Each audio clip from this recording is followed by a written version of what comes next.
कल जो हुआ था अंत में, तो पढ़ के आगे बढ़ेंगे। इसमें कहा राजमा ने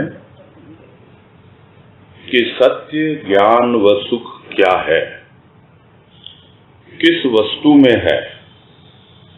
स्व की प्राप्ति ही सत्य, स्व का अनुभव ही ज्ञान, व स्व को कैसे प्राप्त किया जाए, वह कौन से स्थान पर रहता है। क्या मनुष्य स्वयं उससे परिचय प्राप्त कर सकता है? नहीं। संत ही बतलाता है कि अपनी चतुर्दिक बिखरी हुई वृत्तियों को समेटकर अंतर्मुखी बना ले। अभी तक हे मानव, तू देख रहा है प्रकृति, अब स्वयं को देख। अपने अंदर बैठे हुए प्रभु से पहचान कर, अपनी छिपी हुई शक्ति को पहचान। सबसे नाता तोड़कर केवल स्व से, प्रभु से, संत से नाता जोड़। अपने हृदय को साफ व स्वच्छ करके मंदिर बना प्रभु का। प्रश्न उठ सकता है कि क्या अभी मेरा हृदय स्वच्छ नहीं? नहीं, वह हृदय मलिन हो रहा है, विषय विकारों का क्षेत्र हो रहा है, तर्क कुतर्क का कुरुक्षेत्र हो रहा है, धर्म का हनन क्षेत्र हो रहा है। प्रभु नाम की कूची लेकर इन पर सत्य का रंग चढ़ाकर सत्य क्षेत्र बना डाल, मंदिर बना डाल, फिर उसमें प्रतिष्ठित होगा प्रभु। जब तक मनुष्य में विवेक नहीं, दृष्टि में परख नहीं, तब तक मनुष्य अपने आप को बहुत कुछ समझता है, लेकिन दर्पण के सम्मुख जाने पर उसे अपने स्वयं के मुख पर लगे दाग दिखलाई दे जाते हैं। इसी प्रकार संत के हृदय रूपी दर्पण में केवल दाग ही नहीं दिखते मनुष्य के, बल्कि एक माँ के समान वह उन दागों को स्वच्छ करके हृदय को, मलिन हृदय को भी दर्पण बना डालते हैं, और तब वह प्रभु उस दर्पण पर प्रतिबिंबित होता है। आवरण हट जाता है पर का, साक्षात हो जाता है स्व का, और तब मनुष्य सभी प्राणियों में स्व की खोज करने लग जाता है।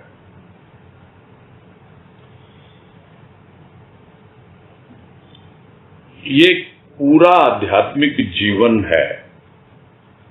यानी किस प्रकार से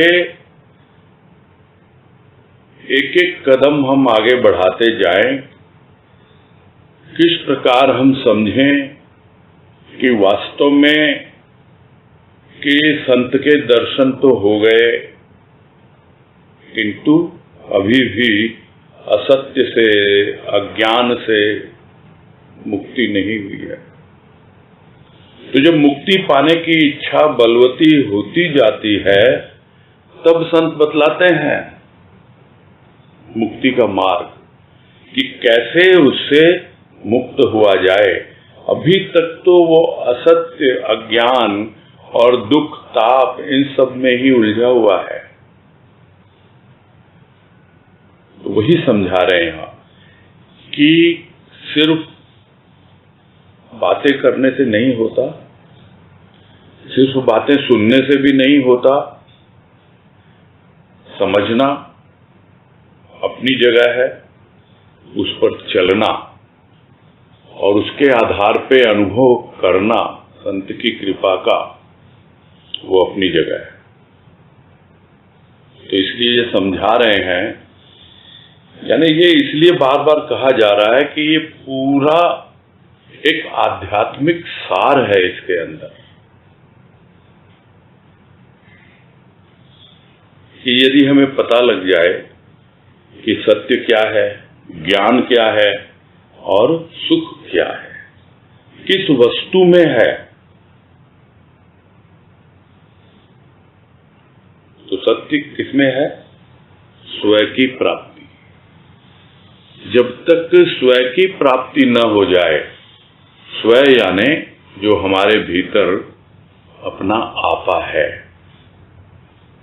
जब तक हम अपने आप को पूरी तरह न जान ले, पहचान ले, समझ लें, और जहां से चल रही है चीजें, वो जो हमारा स्वयं, वहां जब हम पहुंच जाएंगे तब हम सत्य को उपलब्ध होंगे, सत्य की प्राप्ति होगी। तो स्वयं की प्राप्ति ही सत्य की प्राप्ति है, और स्वयं का अनुभव ही जिसे कहें पूर्ण ज्ञान है। यानी ज्ञान बढ़ता जाता है जैसे जैसे हमारी यात्रा आगे बढ़ती है स्वयं की ओर, और जब शुद्ध रूप से स्वयं का अनुभव हो जाता है तब वही वास्तविक ज्ञान है। और स्वयं को कैसे प्राप्त किया जाए, वो जो खोज हमारी होती है, और उस खोज में हमें जो एक सुख मिलता है, वो बोझ नहीं है, वो खोज। अक्सर हम खोज को बोझ समझ लेते हैं और हाथ पे हाथ रख के बैठ जाते हैं, और इसी वजह से हम आध्यात्मिकता में ज्यादा गहराई में पहुंच नहीं पाते हैं। बोझ नहीं है, सुख मिलता है। कब सुख मिलेगा? जब हम जो भी कार्य करते हैं उसको पूरी तरह डूब के करें, डूब के यानी इन्वॉल्व होके। और भाव कुछ और नहीं है, कितनी बार बातें होती है, तो वो भावपूर्ण ढंग से जब हम खोज करते हैं अपने अंदर, तब हमें बड़ा सुख मिलता है।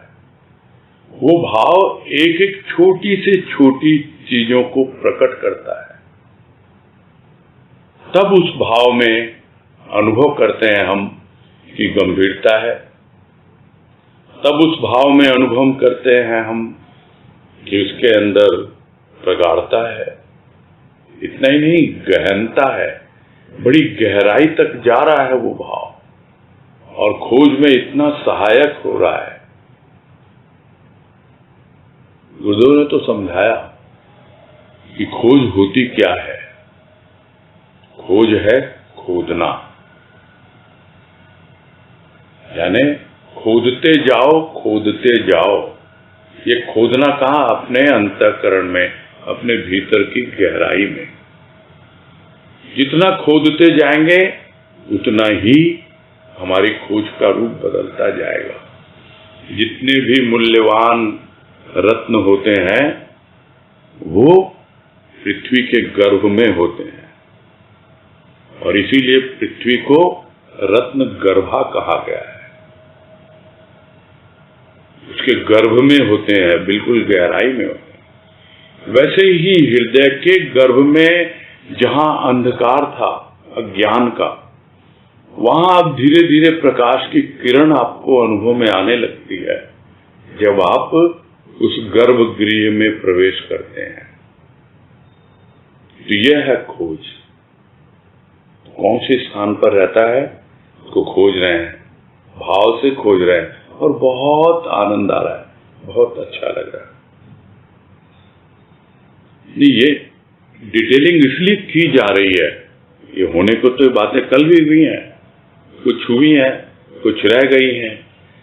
विस्तार से समझने समझाने का प्रयास यही है कि इस पूरे पैराग्राफ कहे या जो अभी तक हुआ है, ये इसमें एक आध्यात्मिक जीवन का पूरा सार है, और इस सार को यदि हम ग्रहण कर लें और अपने जीवन में उतार लें और उस पर आगे बढ़ें, अवश्य ही हम सद्गुरु की कृपा का अनुभव करेंगे कि ये नहीं कि संत के हमें दर्शन तो हो गए, तो क्या वास्तव में हमने उस दर्शन का लाभ उठाया? दर्शन होता क्या है?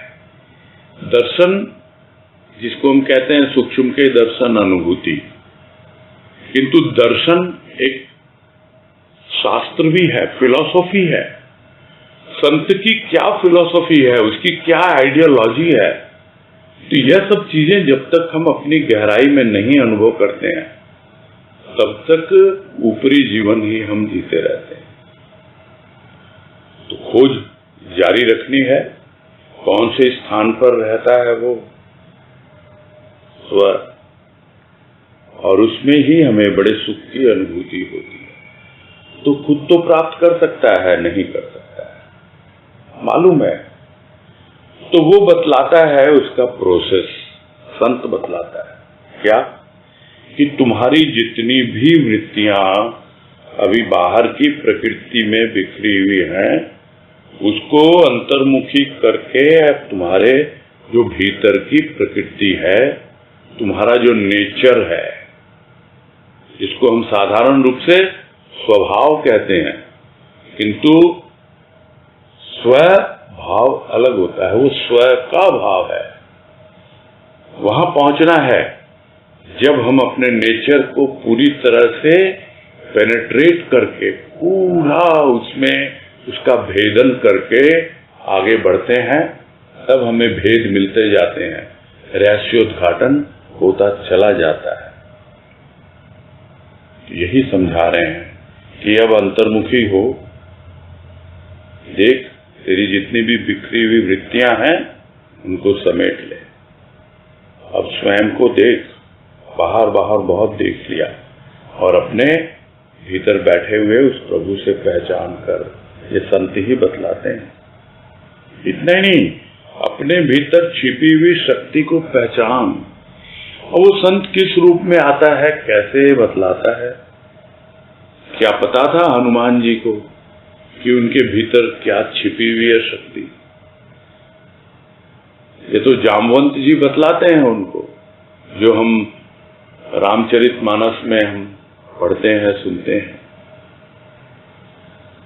तो कोई ना कोई संत आ जाता है हमारे जीवन में और हमें अपने भीतर छिपी हुई शक्ति से परिचय करा देता है, जिस शक्ति से पहचान करा देता है, और यही कहता है कि भाई अब सबसे नाता तोड़ ले। अब ये जो भी इधर उधर के विचार हैं, जो भी स्थूल का तेरा खेल है, केवल स्व से यही तेरा लक्ष्य है। और उसके लिए क्या चाहिए? नाता जोड़ प्रभु से, संत से। क्योंकि अभी भी तुम्हें सद्गुरु और प्रभु अलग अलग लग रहे हैं। जब जुड़ जाएगा नाता तब पता लगेगा ये गुरु कौन है। ये गुरु तो तुम्हारी रूह ही है।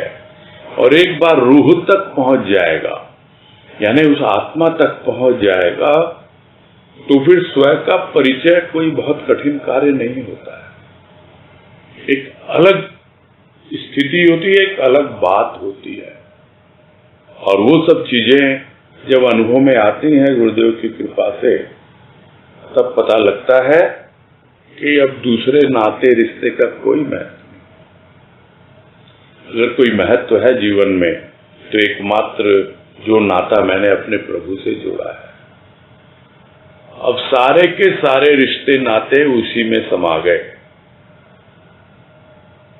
अब एकमात्र लक्ष्य रह गया कि भाई मुझे तो अपने स्वयं से पहचान करनी है। तो बतलाते हैं संत, जब उनसे नाता जोड़ते हैं कि भाई अपने हृदय को साफ कर, स्वच्छ कर, हृदय को मंदिर बना प्रभु का।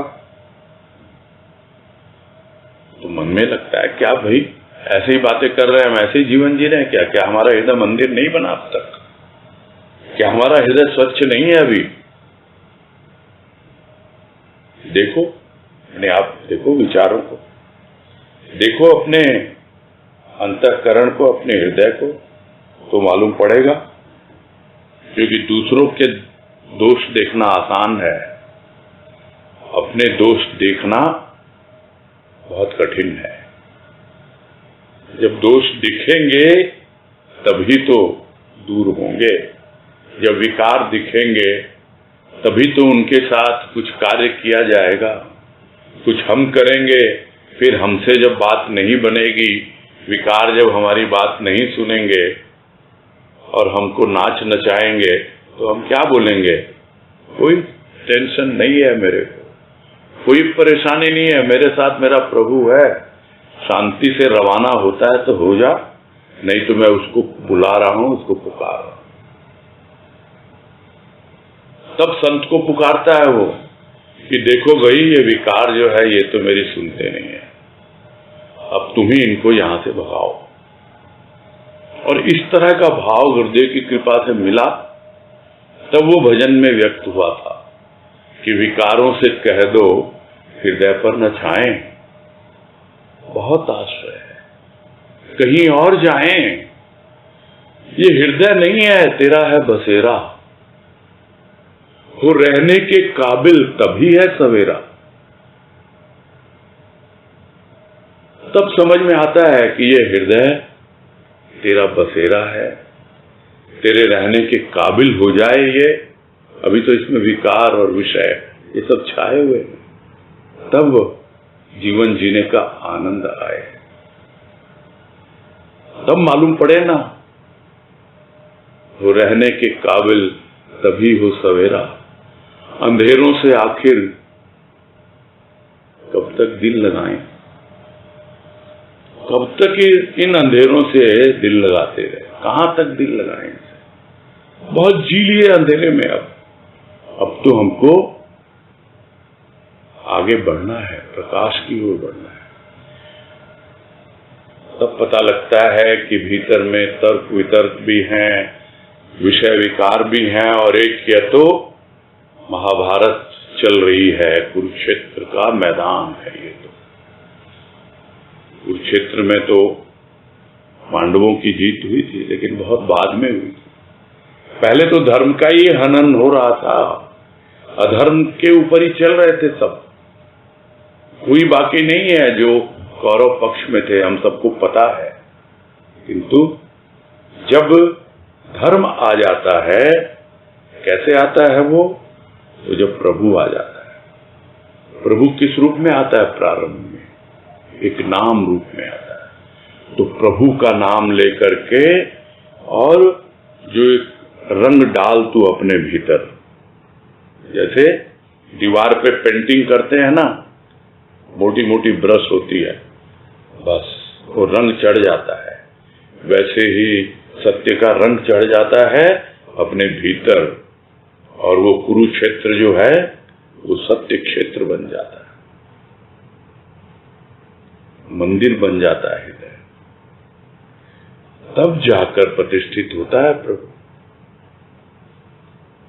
तो जब तक हमारे भीतर वो विवेक नहीं आता, जब तक हमें सही गलत का ज्ञान नहीं होता, जब तक हमारी बुद्धि में निर्णय लेने की क्षमता नहीं आ जाती, तब तक हम समझते हैं हम बहुत होशियार हैं, अच्छे अच्छे निर्णय ले रहे हैं, हम तो बहुत बढ़िया डिसीजन लिए हैं, अब तक लिए होंगे भौतिक जीवन में। आध्यात्मिकता में क्या निर्णय लिए?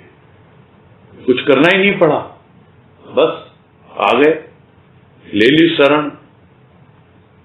यहां बातें कुछ और हो रही है, ज्ञान की बातें हो रही है, स्वयं तक पहुंचने की बातें हो रही है। यहां सिर्फ पड़े रहने से नहीं होगा, खड़ा होना होगा, आगे बढ़ना होगा, क्योंकि तब तक तो मनुष्य अपने आप को बहुत कुछ समझता है, जो दिखलाता है ना, संत दिखलाता है। जैसे दर्पण सामने आ गया, सब कुछ दिखता है, क्या दाग धब्बे हैं, तो संत आता है दर्पण के रूप में, उसका हृदय तो बिल्कुल निर्मल है, साफ है, स्वच्छ है, तो उसमें दिखलाई देते हैं सब कुछ, क्या है मेरे हृदय की अवस्था। यानी ये देखने का तरीका बता रहे हैं कि संत को भीतर लाओ, फिर वो दर्पण के रूप में सब कुछ तुम्हें दिखला देगा कि क्या क्या दाग हैं, धब्बे हैं, और किस ढंग से तुम इसे दूर कर सकते हो, उसको भी सुझाता है। और जब देखता है कि नहीं, ये नहीं कर पा रहा है, तो एक मां की तरह है, वो स्वयं साफ करता है कि अभी तो बच्चा है, ये अपने आप नहीं कर पा रहा है, चलो मैं इसकी हेल्प कर देती हूँ, तो वैसे ही कर देता है। और तब जाकर वो प्रभु हमें उस दर्पण में दिखलाई देता है और आवरण हट जाता है पर का। पर यानी दूसरा कोई है क्या? दर्पण में कौन किसको देख रहा है? ऐसा लगता है कि मैं खुद को ही देख रहा हूं या अपने प्रभु को देख रहा हूं।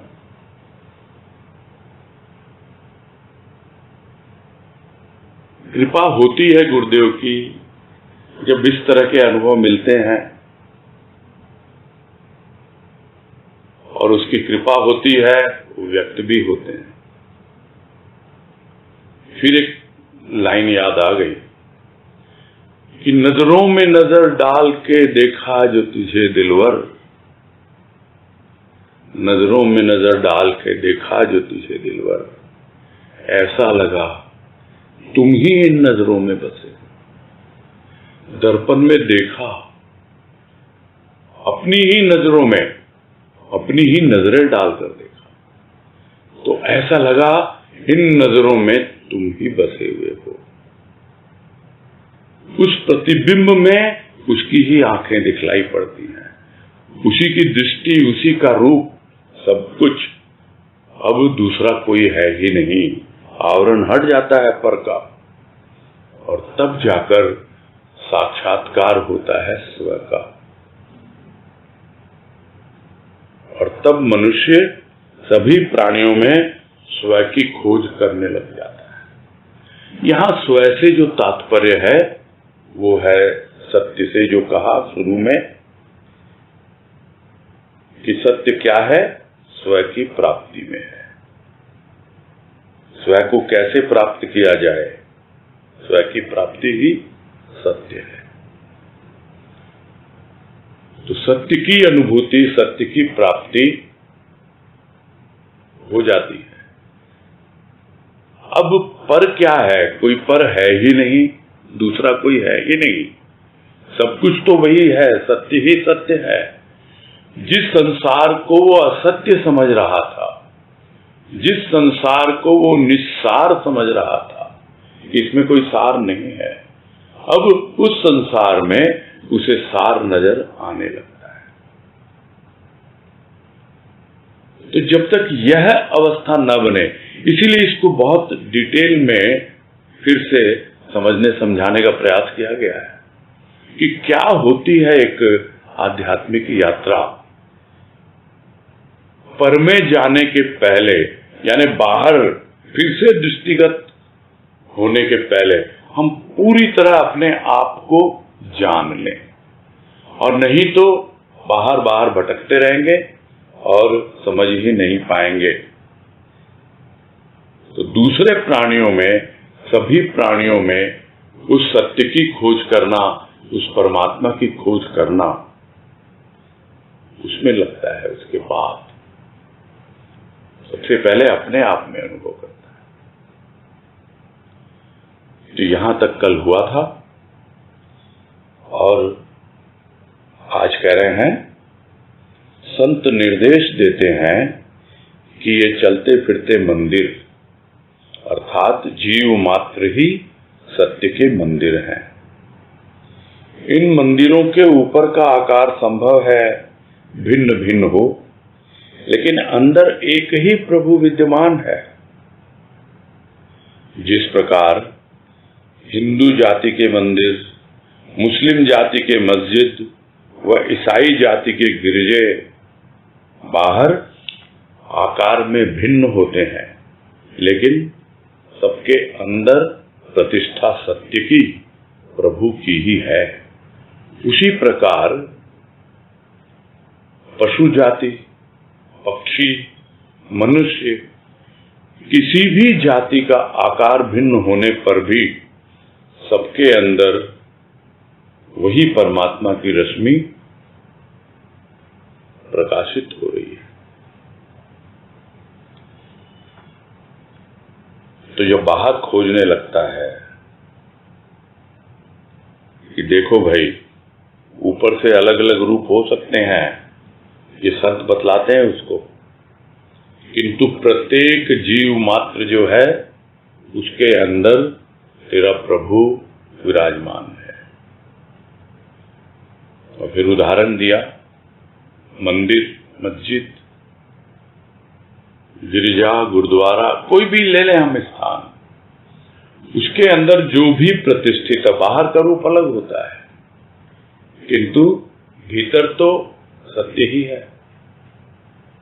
अब होता क्या है कि यह जो भी धर्म के नाम पर अलग अलग ऊपरी ढांचे बन जाते हैं, लोग उसी को महत्व देने लगते हैं।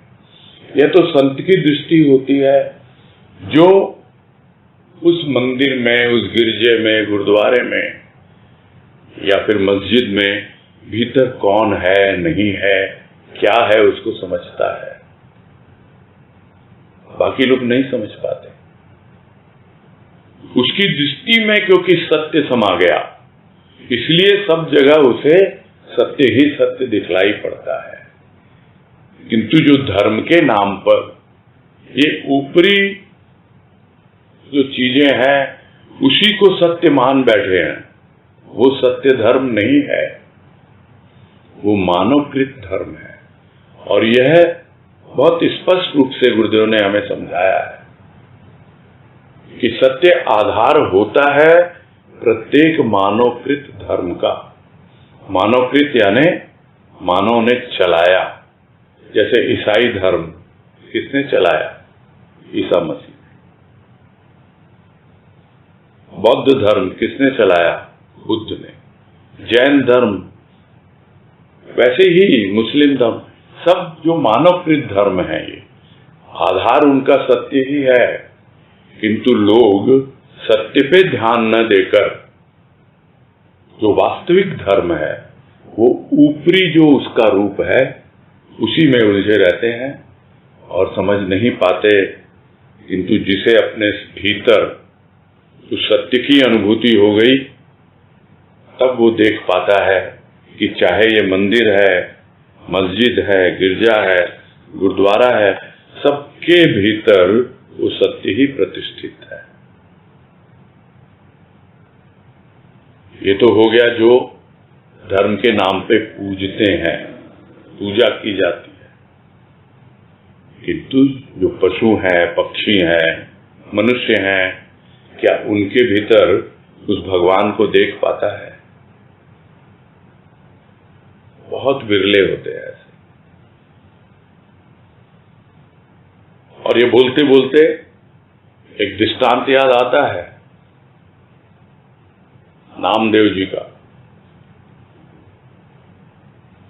भोजन कर रहे हैं, पत्नी खाना बना रही है घर के आंगन में, और इतने में एक कुत्ता प्रवेश कर जाता है घर में और जो रोटी उनके लिए रखी हुई थाली में वो उठा के ले जाता है। वो उसके पीछे भागते हैं तो लोग तो समझेंगे वो उससे रोटी छीनने के लिए भाग रहे हैं। वो चिल्ला चिल्ला कर बोल रहे हैं, अरे रुक जाओ भगवान, रुक जाओ, अरे विट्ठल रुक जाओ, तुम किस रूप में आए हो? रूखी रोटी खाओगे? नहीं नहीं, ये मैं घी लाया हूं, साथ में घी लगा देता हूं फिर खाना। यानी उस कुत्ते में भी वो भगवान को देख रहे हैं। बहुत विरले होते हैं कि प्राणी मात्र के भीतर उस परमात्मा को अनुभव कर पाए, देख पाए। सबके अंदर वही परमात्मा की किरण है, अलग अलग रूपों में है। और बहुत से लोग तो कंफ्यूज रहते हैं। कंफ्यूज कैसे रहते हैं? कुछ एक हैं धर्म विशेष, उनका नाम लेना उचित नहीं है, जो मानवकृत धर्म की बात हो रही है। वो तो यही नहीं समझते, वो तो ये समझते हैं कि जो पक्षी हैं, पशु हैं, मतलब उनके 5 तत्व होते ही नहीं, जिसको हम कहते हैं पंच भौतिक तत्व। 5 तत्व होते ही नहीं उनके, जबकि यह तो विज्ञान का जो नियम है उससे भी अलग है। अब अपनी अपनी मान्यता है, क्या बताएं। उसमें ये तत्व कम होता है, उसमें वो तत्व कम होता है, उसी की खोज करते रहते हैं। तो यदि भौतिक तत्वों में ही उलझा हुआ है प्राणी, ऊपरी रूप में कि ये मंदिर है, मस्जिद है, गिरजा है, क्या है नहीं है, तो फिर वो सत्य को कहां अनुभव करेगा। वो यही देखता रहेगा मैं हिंदू हूं और मैं ब्राह्मण हूं कि बनिया हूं कि क्या हूं, और इन्हीं सब चीजों में उलझा रहेगा, तो कहां अपने भीतर बैठे हुए उस सत्य को, उस स्वयं को। आज के युग में ये सब बातें क्या लगती है, लगता है बहुत मुश्किल है पाना इसको, बल्कि उल्टा है, बिल्कुल भी मुश्किल नहीं है इस अवस्था तक पहुंचना। जरा थोड़ा सा हल्का सा बात चली है तो इक्वेशन समझे हम, यानी समीकरण। क्या है समीकरण? Demand and supply. जिस चीज की डिमांड ज्यादा होती है उसकी सप्लाई कम हो जाती है और उसकी कीमत भी बहुत बढ़ जाती है, बहुत पैसे खर्च करने पड़ते हैं उसके लिए। लेकिन जिसकी डिमांड ही नहीं है उसकी तो सप्लाई बहुत ज्यादा है और उसकी कीमत भी बहुत कम है। तो कहां डिमांड है? कौन अपने भीतर उस छिपे हुए बैठे हुए सत्य को अनुभव करना चाहता है? क्या कोई ऐसा? कोई डिमांड नहीं है इसकी, और सप्लाई तो अबंडेंट है एकदम।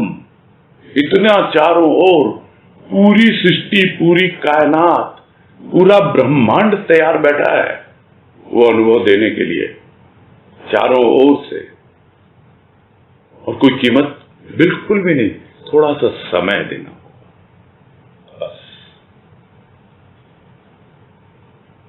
हम समय की कीमत जानते नहीं है, कोई बात नहीं, कोई कीमत ही नहीं है इसकी, समय दे दो, ये तो बेमोल जा रहा है।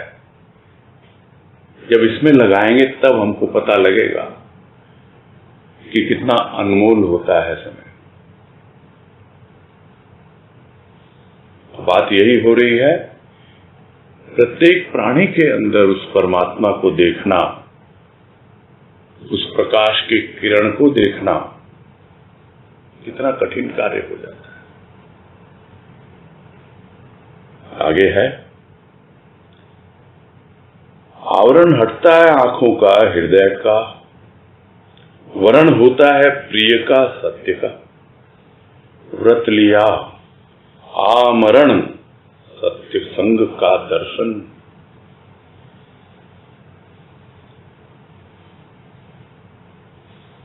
आमरण सत्य संग का, दर्शन किया कण कण में सत्य का। जब मनुष्य सर्वत्र स्वयं का दर्शन करता है, प्रभु का दर्शन करता है, तो विश्वमय हो जाता है। विश्व के अंदर अपनत्व का भाव देखने लगता है। यह भाव होता है असीम। यह भाव मोह का नहीं, प्रेम का होता है। जब स्वयं ही संसार में है, अन्य कोई नहीं, तो फिर किससे करे मोह व किससे करे द्वेष? फिर कैसा ताप, कैसा संताप? संताप अपने व पराये के भाव के कारण ही तो था। अब तो संत ही अपने मन मंदिर में, वह संत ही संपूर्ण जगत में दिखलाई देते हैं। संत का संग कर, संत के पदार विंदों की सेवा कर, संत के समक्ष समर्पण कर। वही मनुष्य जो त्रसित था, दुखी था, इतना फलीभूत हुआ कि स्वयं ही संत बन गया। सत्य को भूलकर, अर्थात सतोगुण को भूलकर वह दानव बना हुआ था। आज सत्य के गुणों से, सत्य के फलों से विभूषित हुआ है, क्योंकि उसने अपनी मैं को किसी के समक्ष समर्पित किया है।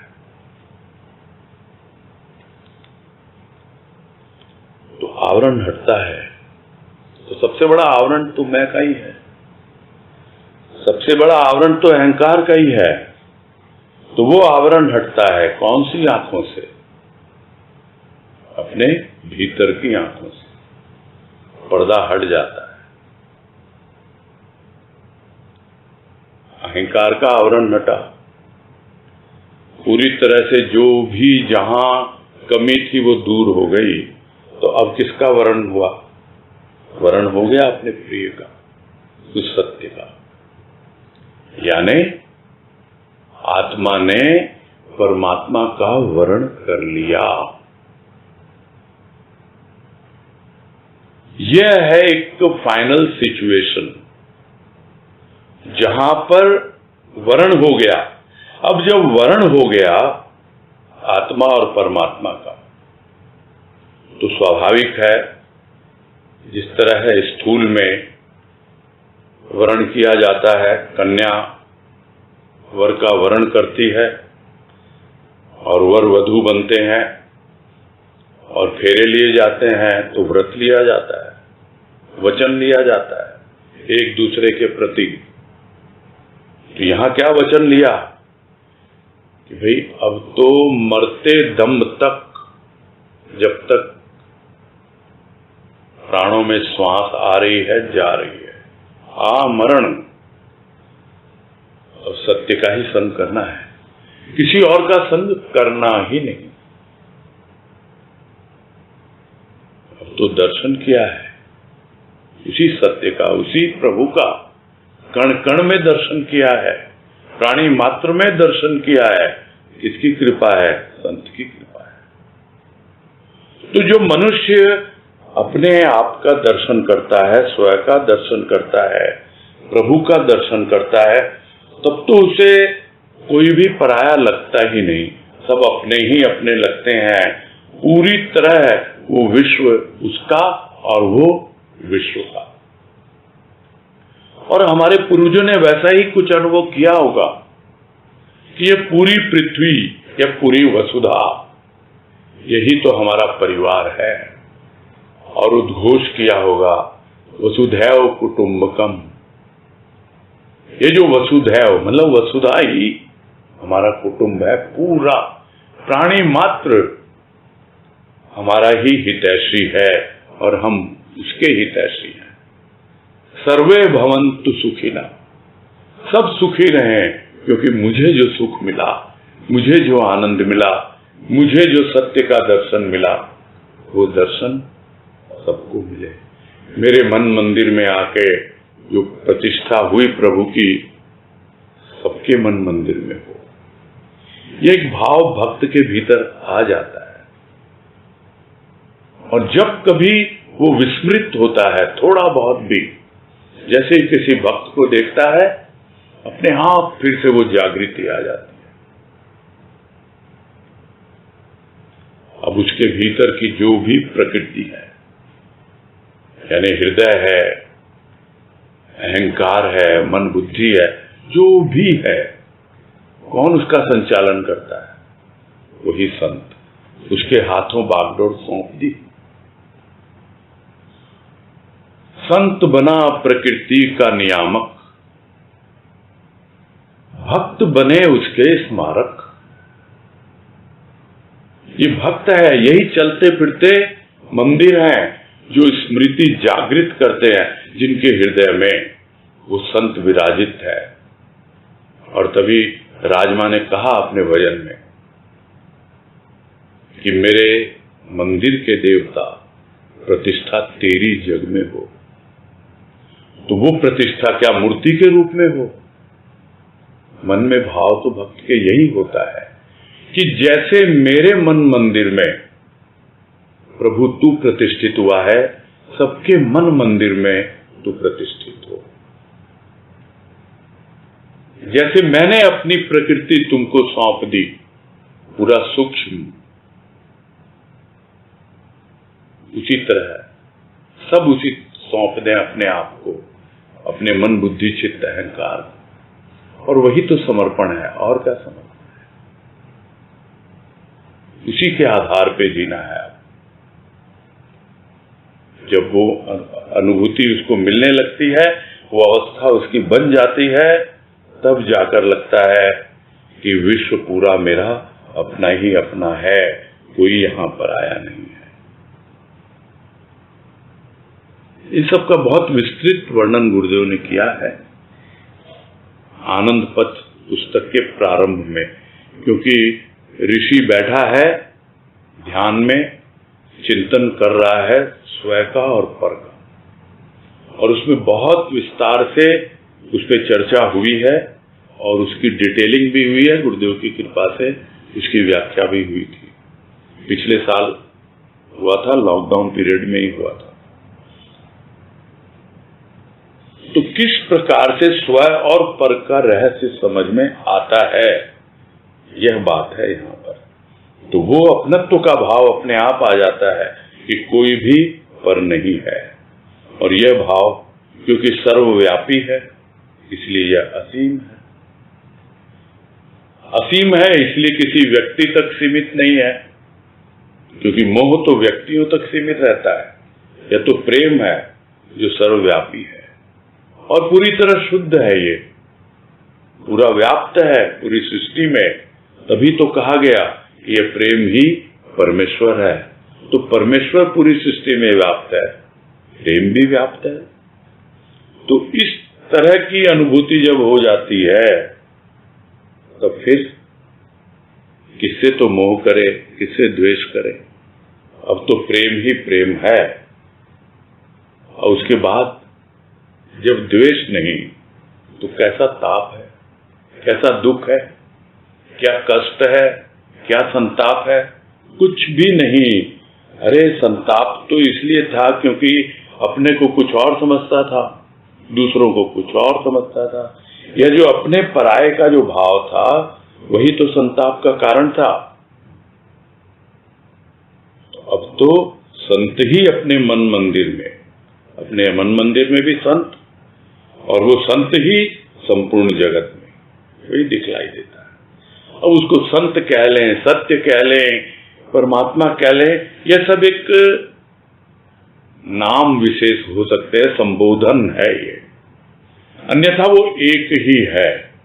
तो उस संत का संग करके, उस संत के पदार विंदों का, यानी उसके पद पंकज, अरविंद पद, अरविंद पदारविंद, अरविंद यानी कमल, पंकज माने कमल, तो पद पंकज यानी उसके जो चरण हैं वो कमल की तरह है।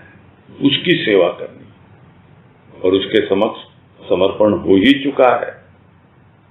किसने किया यह सब? वही मनुष्य जो त्रसित था, भयभीत था, परेशान था, दुखी था। उसका समर्पण इतना फलीभूत हो गया कि वो स्वयं ही संत बन गया। ये संतों की यही लाइफ स्टोरी होती है, यही उनकी गाथा होती है। जो हम कहते हैं कि गुरुदेव की जीवनी, बाबा की जीवनी, वो ऊपरी गाथा है, ऊपरी स्थूल शरीर से संबंधित है। वो सब बातें उनके स्थूल जीवन से संबंधित है। प्रत्येक संत की गाथा यही होती है जो यहां वर्णन किया गया है। ये आंतरिक गाथा है, आंतरिक यात्रा है, तब वो संत बन बैठा। अब तो जब तक सत्य को भूला हुआ था, तमोगुणी जीवन जी रहा था, तब तक दानव बना हुआ था। और अब तो सत्य के गुणों से ही विभूषित हो गया। अब उसे जो भी मिल रहा है वो सत्य की कृपा से ही मिल रहा है। क्यों मिल रहा है? क्योंकि अब उसकी अपनी मैं तो है ही नहीं। उसके अहंकार का पूरी तरह विसर्जन हो चुका है। आगे है, बादल की एक बूंद सागर में विलीन होकर सागर बन गई। बूंद सागर की ही थी, सूर्य के आकर्षण में बंधकर मेघ बन गई थी। जब से सागर से वियोग हुआ, इधर उधर भटकती फिरती थी। किसी संत रूप पर्वत से टकराकर बरस पड़ी, वो फिर सागर बन गई। मैं संत के पद पंकज पर समर्पित हुआ और अहम से मिल गया, परम से मिल गया, सत्य मैं हो गया, प्रकाश मैं हो गया, स्वयं संत हो गया। तो स्वयं संत कैसे हुआ, अब दूसरे उदाहरण से समझा रहे हैं, और बहुत सटीक उदाहरण है ये। क्या? बादल है, एक बूंद है उस बादल में, अब उसका क्या हुआ? वापस सागर में विलीन हो गई।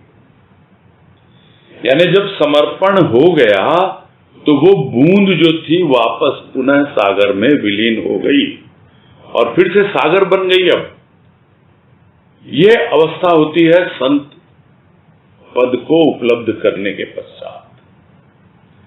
तो बूंद क्या है? बूंद थी तो सागर की ही। प्रत्येक प्राणी मात्र के अंदर संभावना है ये, वो सागर से ही निकली हुई बूंद है। किसने खींचा उसको?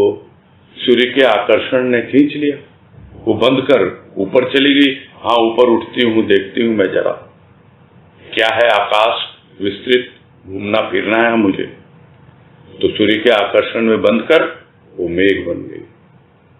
तो घूमने फिरने का शौक था, आकर्षण था, बन गई मेघ। अब लेकिन लग रहा है सागर से छूट गई मैं, तो उसे वियोग हो गया मेरा, दूर हो गया सागर मुझसे। तो जब से उससे वियोग हुआ, याद आने लगी अपने पिता की, उस परम पिता परमात्मा की जो सागर रूप में था, और वहां से विछोह हुआ उस आत्मा का बूंद के रूप में, तो उसके वियोग में इधर उधर भटकती फिर रही थी। वो तो एक संत रूपी पर्वत था जो सत्य के रूप में था, क्योंकि सत्य पूरी तरह से प्रकट रूप होता है संत में, अभिव्यक्त होता है संत, और यहां उसको पर्वत कहा गया है। तो सत्य पर्वत से जो गंगा चली, भाव बन चित्त में वो बहने लगी, आनंद सागर में जाए मिली, तो मुझे सच्चित आनंद लखने लगे। उस सत पर्वत से टकराई वो बूंद, भाव के रूप में बहने लगी और फिर वापस सागर में जाके मिल गई। उसी प्रकार मेरी जो छोटी सी बूंद जो मैं के रूप में थी, अलग अस्तित्व मान बैठी थी अपना, वो संत के चरणों से जाके मिली, पूरा जीवन समर्पित हो गया। छोटी सी मैं अब छोटी नहीं रही, बहुत बड़ी हो गई। छोटी सी दुनिया अब छोटी नहीं रही, पूरा विश्व हो गया उसका, जिसको एक वाणी में भी समझाया गुरुदेव।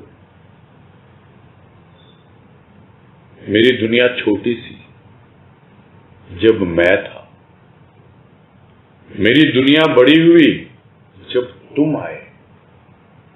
तो जैसे ही संत आया, मेरी जो क्षुद्रता थी, जो क्षुद्र मैं में जी रहा था प्राणी, जो झूठी मैं में जी रहा था, वो जब समर्पण हो जाता है उसका, और तब वही मैं वो शुद्ध हो जाती है, वो अहम का रूप धारण कर लेती है। तो वो जो मैं संत के पद पंकज पर समर्पित हो गया और अहम से मिल गया, उस परम से मिल गया। यानी अब वो आत्मा परमात्मा से मिल गई, कुछ बचा नहीं। प्रारंभ कहां से हुआ? समर्पण से। फिर क्या हुआ? झूठी मैं सच्ची हो गई, अहंकार अहम बन गया, सोहम बन गया, और उसके बाद आत्मा परमात्मा में समा गई, आत्मा परमात्मा से मिल गई, सब कुछ सत्यमय हो गया। अब कुछ भी बाकी नहीं रहा, जीवन सफल हो गया। चारों ओर उसी का प्रकाश, उस सत्य का प्रकाश, उस स्वयं का प्रकाश। इसलिए वही है संत पद को उपलब्ध होना, तो स्वयं संत हो गया। जो संत पद को प्राप्त करते हैं वो ही ऐसी वाणी लिख सकते हैं। ये वाणी है ना गुरुदेव की, इसी पे चल रही है बातें, और वाणी फिर से पढ़ देते हैं ताकि जो बातें चल रही हैं वो अच्छी तरह से समझ में आ जाए कि संताप था जब तक संत के दर्शन नहीं हुए थे। अब आप ही आप, कहां संताप, अब संत आप। यानी तीन अवस्थाओं का वर्णन। पहले संताप जिसका वर्णन आया, फिर संत के दर्शन हुए, लेकिन उस दर्शन से ही सिर्फ बात नहीं बनी, संताप का पात नहीं हुआ। संताप का पात कब हुआ? जब संत का दृष्टिपात हुआ। और वो कब हुआ? दृष्टिपात होते ही संत ही संत, और कोई है ही नहीं। पूर्ण समर्पण, आप ही आप, यानी प्रभु बस आप ही आप हो। अब कहां है संताप? पूरी तरह संताप का पात हो गया अब तो। और वो अंतिम अवस्था अब संत आप, यानी अब तो स्वयं ही संत पद को उपलब्ध हो गया। तो यह अवस्था फाइनल ये बता रहे हैं यहां पर, अब तो स्वयं संत हो गया। ठीक है, अब और आगे इतना समय है नहीं, कर लेंगे इसकी।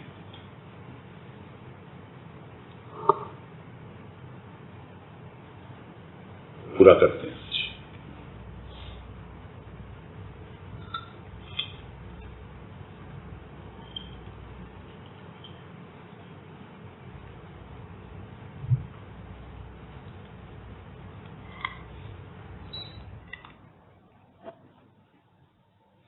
हाँ, अजय बंसल बोलिए।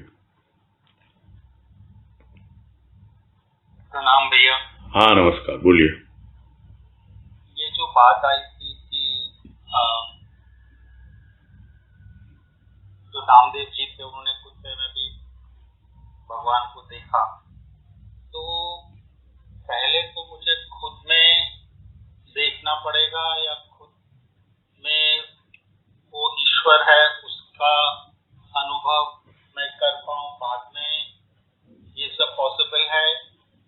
और खुद में अनुभव करना है तो जो आप हमेशा बोलते हैं कि थोड़ा समय दें भगवान को, थोड़ा भक्ति करें, तो वो is that the right way? वो बातें तो हो ही रही है ना। वो तो बाद में, पहले तो अपने आप में देखना है ना सब कुछ। वो हो जाए उसके बाद जो स्व और पर का जो अंतर है वो दूर करना है। वो दूर हो जाता है तब जाकर के हर स्थान पर, फिर मंदिर मस्जिद की बात भी आई, फिर पशु पक्षी मनुष्य की बात भी आई। तो यह सब बातें हैं, ये सब तो बहुत बाद की चीजें हैं, है ना। भाई देखो, एक धर्म विशेष में भी ये कहा जाता है सबसे प्रेम करो, सबसे प्रेम करो। अरे आप अपने आप से प्रेम करना तो सीखो पहले। तो इसलिए खुद से प्रेम करेंगे और पूर्ण रूप से करेंगे, अच्छी तरह से पूरा जमकर छक कर एकदम प्रेम का प्याला पिएंगे और धाप जाएंगे ना जब, बिल्कुल तब हमको और जगह दिखलाई देगा कि प्रेम। नहीं तो प्रेम करो होगा, वो प्रेम एक क्रिया होगी, वो आपके स्वतः स्फूर्त भीतर से निकली हुई नहीं होगी। ये होता है। तो पहले जो है ये बातें तो राजमा ने भी लिखी हैं डायरी में, जो भी बातें चल रही हैं, कि सबसे पहले तो अपने भीतर ही अनुभव करना है ना।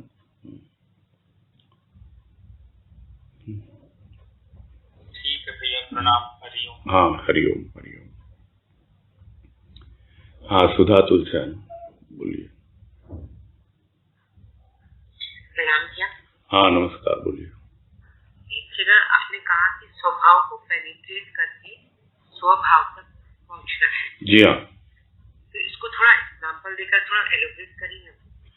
वो इसलिए बोला गया था कि लोग प्रकृति को ही स्वभाव समझते हैं, अपने नेचर को वो स्वभाव समझते हैं कि नहीं सब लोग। हाँ। उसको पेनिट्रेट करना है, यानी अपनी सूक्ष्म प्रकृति जो है, मन बुद्धि चित्त अहंकार, उसको पेनिट्रेट करेंगे तब जाकर के स्वयं के भाव तक पहुंचेंगे। नहीं तो हम प्रकृति को ही स्वभाव मान बैठते हैं, और इसमें तो लेख है गुरुदेव का, प्रकृति और स्वभाव, और पूरा डिफरेंशिएट किया है कि जिसको आप स्वभाव समझते हो वो वास्तव में स्वयं का भाव है, और उसको आप स्वभाव बोलते रहते हो, इसलिए प्रकृति के बाहर निकल ही नहीं पाते। ज्यादा से ज्यादा अपने मन बुद्धि चित्त अहंकार में ही खेलते रहते हैं, उससे परे नहीं जा पाते हैं। तो स्वयं के भाव तक पहुंचना है, ये बात हो रही है ना। एग्जाम्पल क्या देना है इसमें? मन के आगे बढ़ो, बुद्धि के आगे बढ़ो, जितना भी है। देखो क्या होता है, जैसे हम खुदाई करते हैं, जो खुदाने की बात आई, खुदाई करने की, खोजने की, ये सब बातें आई ना, तो हम क्या पूरी पृथ्वी को खोद डालेंगे क्या? नहीं ना। हम तो वो सबसे पहले वो जगह ढूंढेंगे जहां हमको वो रत्न मिलता है। जहां पर वो रत्न मिलता ही नहीं है वहां क्या खुदाई करेंगे हम? तो सबसे पहले वो जगह ढूंढनी है, कहाँ है वो, तो वो जगह ढूंढा, अब वहां आप खुदाई करो, खोजो। तो एक पर्टिकुलर एरिया में ही रहना हमको सीमित, जो हमको लगा ये सही है और उसी राह पर हमको आगे बढ़ना है। नहीं तो थोड़ी देर यहां खोद लिया, थोड़ी देर वहां, खुदाई तो हम कर रहे हैं जी, खोज तो हम रहे हैं। तो यह सब जो बातें मैं बोल रहा हूं ना, ये बहुत अच्छे से गुरुदेव ने समझाई है ना वो खोज प्रवचन में। और जितना खोज, तो पेनिट्रेशन कहां से आएगा? एक ही जगह जब खोदते जाओगे तभी तो पेनिट्रेशन आएगा, तभी तो गहराई आएगी। और नहीं तो आप जगह जगह खोदते जाओ, कभी इस भाव विचार में घुस गए, कभी उसमें घुस गए। अरे नहीं, आपने जो पकड़ा है आप उसके अंदर प्रवेश कीजिए। जो आपको बिल्कुल लग रहा है सही ढंग से, हाँ मैं इसमें आगे बढ़ रहा हूं, बहुत कठिन नहीं है ये, मैं जहां तक समझता हूं। वो वही, उसी को तो शार्पनेस कहा जाता है। पेनिट्रेशन कहां से आएगी? शार्पनेस से आएगी। जितना शार्प होते जाएंगे, और वो क्या है? वही तो विवेक है। तो बिना विवेक और बिना प्रेम के है नहीं संभव। अभी कल परसों ही मैंने कोटेशन डाला उसमें, है ना। ये आपके जितने भी आंतरिक विकार हैं और जो कुछ भी असंतोष और जो परेशानियां जीवन में हैं, वो बिना प्रेम और विवेक के दूर नहीं हो सकती हैं। यही है सब बातों का सार। ठीक है, थैंक यू। हाँ कोई बात नहीं, थैंक यू की कोई बात नहीं है। तनुश्री शर्मा। प्रणाम भैया। हाँ नमस्कार, बोलो। ये जो अभी अजय जी को जो उत्तर में बोला कि पहले हम खुद से अच्छे से प्रेम कर लें पूरी तरह, जी हाँ, ये थोड़ा सा मतलब कंफ्यूजन रहता है कि शायद तात्पर्य है कि हम अपनी आत्मा से प्रेम करें, लेकिन अभी आत्मा से तो परिचय नहीं है, और अभी साकार में तो प्रभु है हमारे सामने, तो हम हाँ तो वो तो प्रोसेस बताया गया है ना इसमें, अभी जो चल रहा है उसमें ही बताया गया है। आप पहले अपने हृदय को साफ कीजिए, हृदय में उसको प्रतिष्ठित कीजिए, तब आप अपने आप ही खुद को प्रेम करना सीख जाएंगे। वो सिखा देगा वहां बैठ के।